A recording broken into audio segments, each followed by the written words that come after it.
Et bonsoir Karim Ghellati. Bonsoir. Merci d'être avec nous sur TV5 Monde. Vous sortez donc Heureux comme Abdallah en France aux éditions Encre de Nuit. Vous êtes franco-tunisien, vous dirigez une entreprise spécialisée en stratégie politique. C'est votre 4e livre. Troisième livre, mais votre premier roman. À travers votre personnage Abdallah, vous racontez peut-être un petit peu, vous racontez en tout cas les observations que vous avez eues toutes ces dernières années dans votre parcours. Alors donc on suit l'histoire d'Abdallah. C'est un informaticien qui arrive en France et rapidement sa religion, la religion musulmane, eh bien, il se rend compte que c'est un sujet de crispation. Pourtant, jusqu'à présent, il vivait en paix avec cela.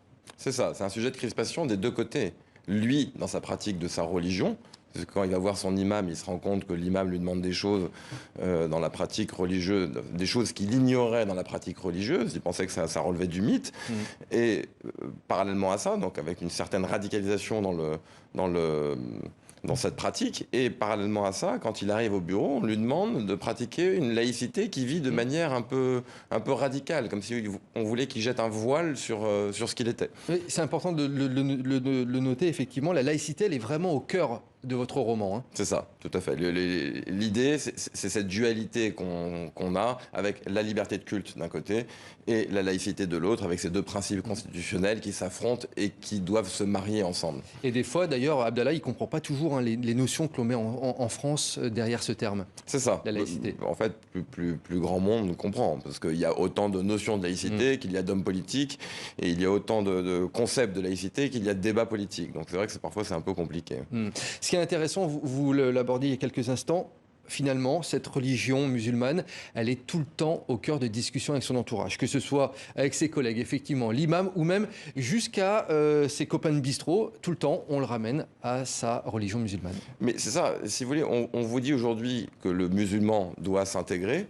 C'est difficile de s'intégrer pour 1000 raisons, mais une de ces raisons, c'est qu'on vous renvoie sans arrêt à votre islamité. C'est-à-dire, moi je m'appelle Karim, par exemple, forcément je suis musulman. Il n'est pas concevable que vous soyez d'une autre religion. Ou athée, par exemple. Je dois répondre de l'islam, expliquer sur l'islam parce que je m'appelle Karim. On me renvoie à ça.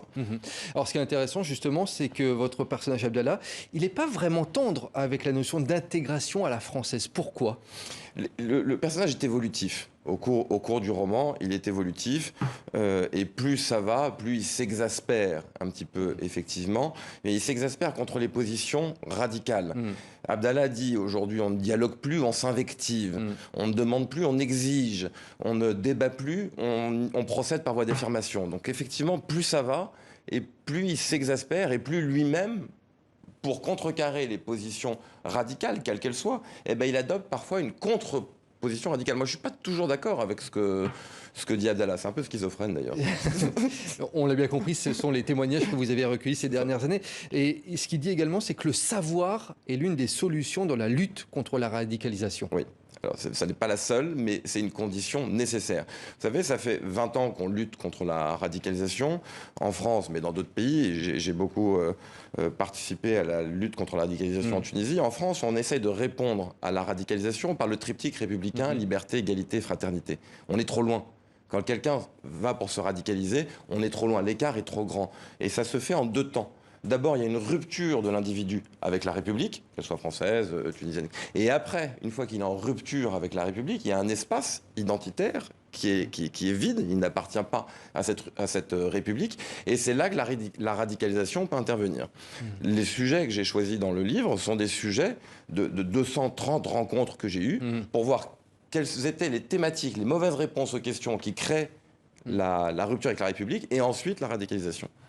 Merci beaucoup Karim Ghellati pour ce roman effectivement passionnant, Heureux comme Abdallah en France. Merci d'être venu sur le plateau de TV5 Monde.